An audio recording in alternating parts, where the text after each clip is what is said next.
ఇవాళ వాళ్ళు ఎవరైతే ప్రభుత్వానికి ఈ దుర్మార్గానికి తాబేదారులుగా వ్యవహారం చేస్తున్నారో వాళ్ళని నేను అంటున్నా తప్ప అందరిని అనడం లేదు.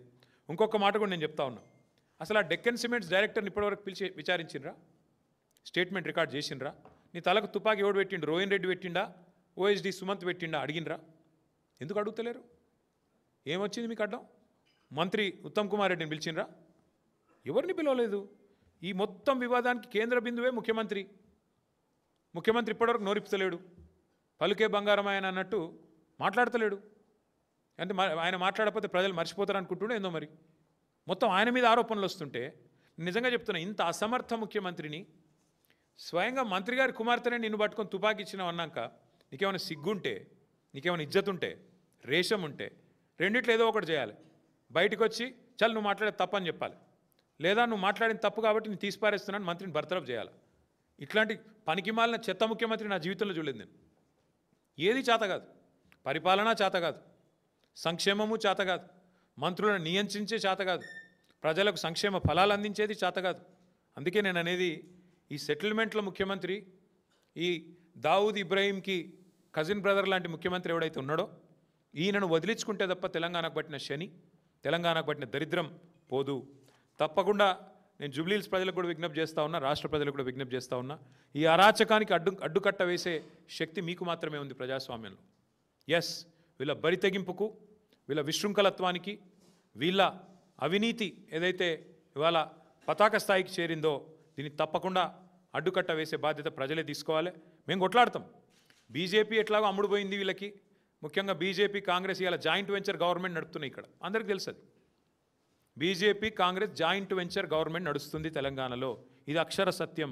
నేను అడుగుతున్నా, బండి సంజయ్, అమిత్ షా ఎందుకు మాట్లాడతలేరండి?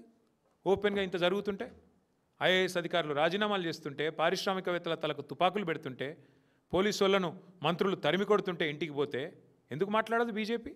ఏం అడ్డం వస్తుంది మీ గొంతుకి? ఎందుకు మీ సిబిఐ లాంటి సంస్థలు ఎందుకు వస్తలేవు? సిబిఐకి జనరల్ కన్సెంట్ ఇచ్చిండ్రు కదా, రమ్మను, ఎంక్వైరీ చేయమనండి, సువమోటోగా తీసుకోమనండి. ఇవేవి కనబడవు. అందుకే నేను అంటున్నా, ఈ రాష్ట్రాన్ని కాపాడుకోవాలి అంటే ఇంకా బీజేపీ వల్ల కాదు, ఇంకెవడి వల్ల కాదు, కేవలం కేసీఆర్ గారి నాయకత్వాన్ని తిరిగి తెచ్చుకుంటే తప్ప ఈ విశృంఖల, ఈ దుర్మార్గ ముఠాలకు, ఈ అరాచక పర్వాలకు తెరదించాలి అంటే ప్రజల చేతుల్లో నా శక్తి ఉంది. ఇంకా చాలా సమాచారం వస్తుంది మాకు కూడా. అసలు పంచాయతీ మంచిరేవులలో 35 ఎకరాలకు పంచాయతీ అట్టిది అసలు పంచాయతీ. ముఖ్యమంత్రి గారి తమ్ముడు 20 ఎకరాలు తీసుకున్నాడట, ముంగట 15 ఎకరాలు కొండా సురేఖ గారి ఫ్యామిలీ తీసుకున్నదట. మొత్తం నాకు కావాలంటే నాకు కావాలని ఇద్దరు కొట్లాడుకుంటున్నారు. అందులోకెళ్ళి ఎండోమెంట్ ల్యాండ్కి వెళ్ళి రోడీ అన్నట. దాని గురించి జపాన్కి వెళ్ళి ఆయన ఫోన్లు, వీళ్ళు ఇక్కడ లొల్లి రోడ్ల మీద. ఇక అట్లాంటి వ్యవహారం ఇవాళ రాష్ట్రంలో నడుస్తూ ఉంది. ఇవన్నీ బయట పెడతాం, ఏది కూడా వదిలిపెట్టం. ముఖ్యమంత్రి గారు ఎంత గింజుకున్నా, ఎంత అరిచినా ఇంకా మాకు చాలా విషయాలు తెలుసు. ముఖ్యమంత్రి గారికి నేను చెప్తా ఉన్నా మీడియా ద్వారా, నువ్వు శంకరా హిల్స్లో ఏం చేస్తున్నావో తెలుసు, నువ్వు సర్వే నెంబర్ 83లో ఏం చేయబోతున్నావో తెలుసు, మాకు అంతా సమాచారం ఉంది. నువ్వు ఎక్కడెక్కడ ఏం చేస్తున్నావో చిత్రగుప్తుడు రాసుకున్నట్టు చిట్టా రాసుకుంటున్నాం. శిశుపాలుడు తప్పులు కదా లెక్కబెట్టి ప్రజలు ఎప్పుడైతే శిరచ్ఛేదం చేసినారో ఆనాడు శ్రీకృష్ణుడు, ఆ టైపులో మీకు కూడా తప్పదు. తప్పులు ఏవైతే చేస్తున్నారో అన్ని ప్రజలు లెక్క కడుతున్నారు, ప్రజలే మీకు శిక్ష వేస్తారు. మాకు అన్నీ కూడా సమాచారం అందుతూ ఉంది ఎప్పటికప్పుడు. మేము అధికారులకు కూడా మళ్ళొకసారి చివరిగా విజ్ఞప్తి చేస్తూ ఉన్నాం, ఈ అరాచకంలో మీరు పాలు పంచుకోకండి. ఇక్కడ జూపల్లి కృష్ణారావు, రేవంత్ రెడ్డి, ఆయన కొడుకు, ఈయన అల్లుడు, వాళ్ళ బాధల మీరు పోయి మీరు అనవసరంగా మీరు బలిపశువులు కాకండి. రోహిన్ రెడ్డి సుమంత్ పంచాయతీలో పారిశ్రామికవేత్తలు ఎవరైతే నలిగిపోతున్నారో పారిశ్రామికవేత్తలకు కూడా నేను విజ్ఞప్తి చేస్తూ ఉన్నా, ఈ అరాచకానికి అడ్డుకట్ట వేయాలంటే మీరు కూడా తప్పకుండా మాట్లాడాలి, మీరు కూడా బయటికి రావాలి.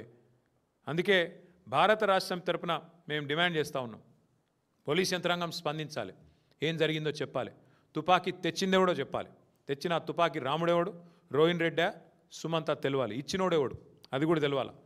అట్లాగే ఉత్తమ్ కుమార్ రెడ్డి స్టేట్మెంట్ రికార్డ్ చేయాలి. ఇవన్నీ విషయాలు పారదర్శకంగా ప్రజలకు చెప్పాలి. మీరు కనుక దాచే ప్రయత్నం చేస్తే మా గవర్నమెంట్ 2 ఏళ్లలో వస్తుంది, ప్రతిదాన్ని తవ్వి తీస్తాం.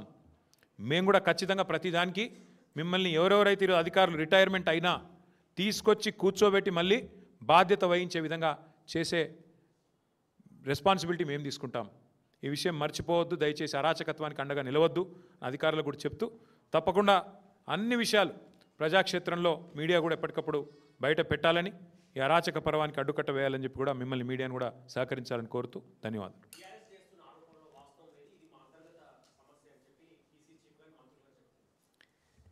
బీఆర్ఎస్ చేసిన ఆరోపణ ఏముంది? కొండా సురేఖ కూతురు చేసింది ఆరోపణ. నేనేం చేసిన? ఆమె చెప్పింది నేను ఉటంకించిన. బయటకు వచ్చి చెప్పమనండి. ఆమె మీడియా ముందు మాట్లాడింది కరెక్టా కాదా? కొండా సురేఖమ్మ కూతురు చెప్పిన మాట ఏం చెప్పింది? ఆమె తుపాకీ పంపింది రేవంత్ రెడ్డి అని చెప్పింది. అది తప్ప. రోహిన్ రెడ్డి తుపాకీ తలకు పెట్టిండని చెప్పింది. తప్ప. పోలీసు వాళ్ళు ఏం చెప్తుండ్రు? కాదు కాదు, రోహిన్ రెడ్డి పెట్టలేదు తుపాకీ, సుమంత్ అనేటోడు పెట్టిండు అంటుండ్రు. తుపాకీ పంపింది కొండమురళి అంటుండ్రు. రెండిట్లో ఏదో ఒకటి నిజం కావాలి కదా. రెండిట్లో ఏదో ఒకటి నిజం అయితే మరి మధ్యలో పీసీసీ ప్రెసిడెంటు వాళ్ళ ఇంటి పంచాయతీ ఇదేమన్నా నాకు అర్థం కాదు. కాంగ్రెస్ కొంపల పంచాయతీ.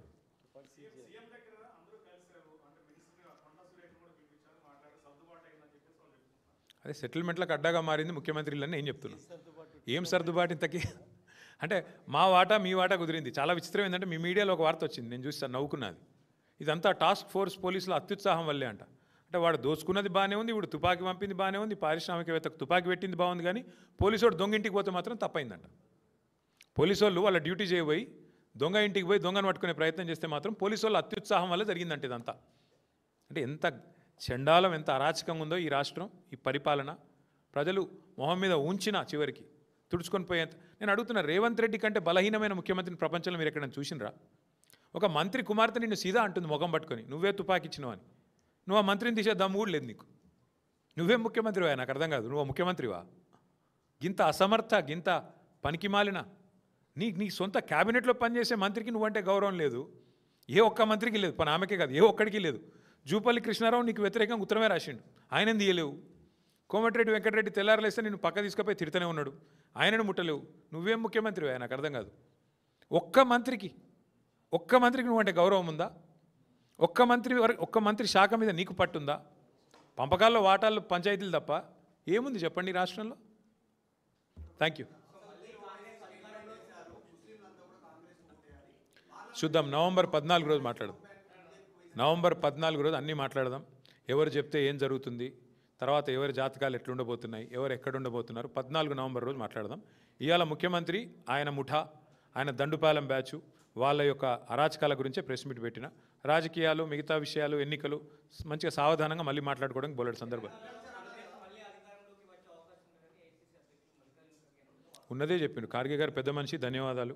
వారు గుర్తించినందుకు హృదయపూర్వకంగా వారికి మా అభినందనలు. ఇలాంటి దావుద్ ఇబ్రాహీం తమ్ముడికి నువ్వు సీట్ ఇస్తేవి, ఇచ్చి కూర్చోబెట్టి తర్వాత నువ్వు మరి మళ్ళీ అధికారంలోకి రావాలంటే ఏడికెళ్ళి వస్తుంది?